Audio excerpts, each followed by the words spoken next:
In another world, and another age, Yandi stood poised with her bone-tipped spear and watched the river's surface for movement. The lukewarm current licked her thighs while the perspiration on her black skin fended off the steamy heat. Weighing down on her hip beneath a thong of twisted plant fibers was a butchering knife fashioned from a death-jaw serrated tooth. A long shadow drifted through the water in front of her. Drawing her spear overhead to build momentum, Yandi struck with lightning swiftness and pierced her prey in the head. She drew out a violet leg fin larger than her forearm, more than enough to feed her family for the night. Watching the fish flail its leg-like fins about, she smacked her lips as she anticipated, savoring its tangy flavor.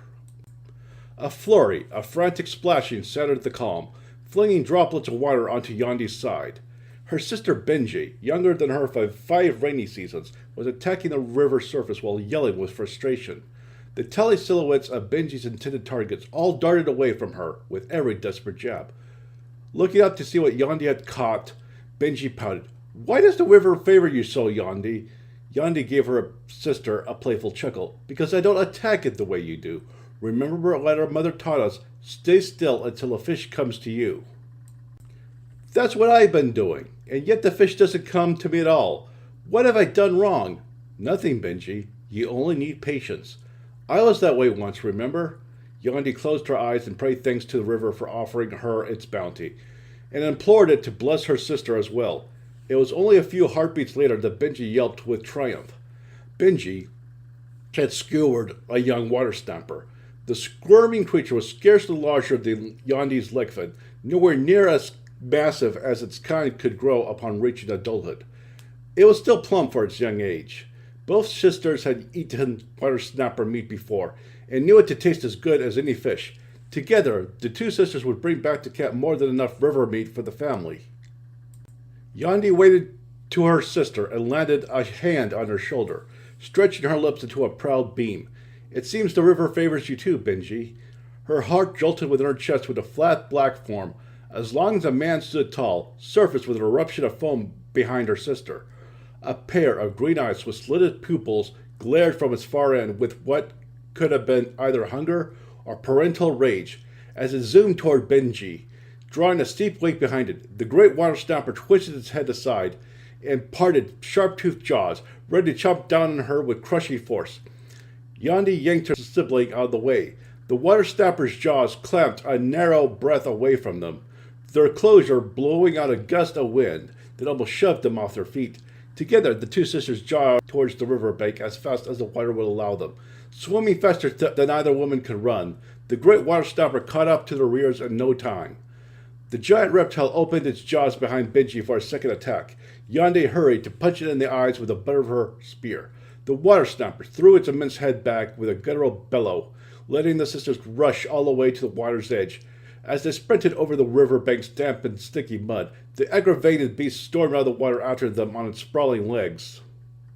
It swung its head like an oversized club of bone and scaled flesh at Benji. She ducked with a stumble and slipped face first onto the mud, losing hold of her spear. Scrambling to recover it, she rolled back on her feet and brandished the weapon at the incoming beast.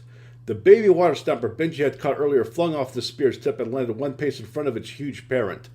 Whether or not it recognized the young as its own, the elder creature scooped up the little carcass with its feet and swallowed it as if it were an ordinary fish.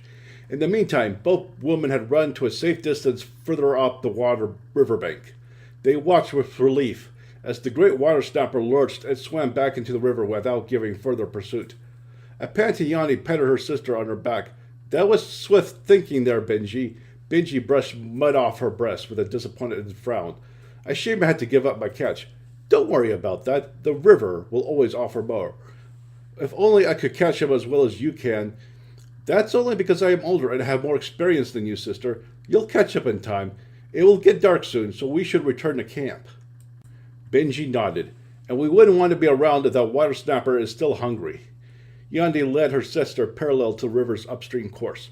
Their path straddled the shaded junction between the river bank and the towering rainforest that walled its far edge. She kept her gaze swaying between the river and the forest undergrowth, never forgetting the myriad threats lurking in both.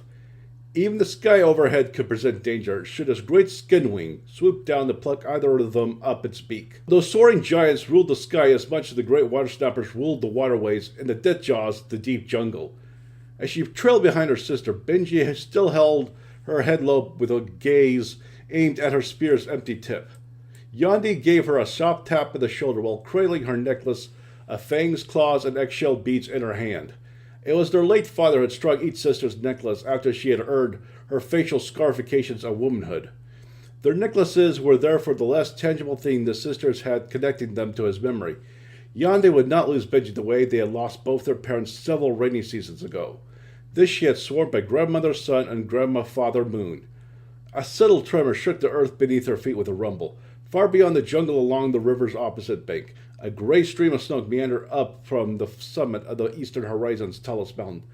A chill slithered up Yandi's spine. Never in her life had she seen that ancient dome of black rock leak smoke like that, but she recalled the elder stories well enough to recognize what it meant. It was something even the fiercest death jaw, or the most colossal long-necked feared, something more powerful than any beast or man.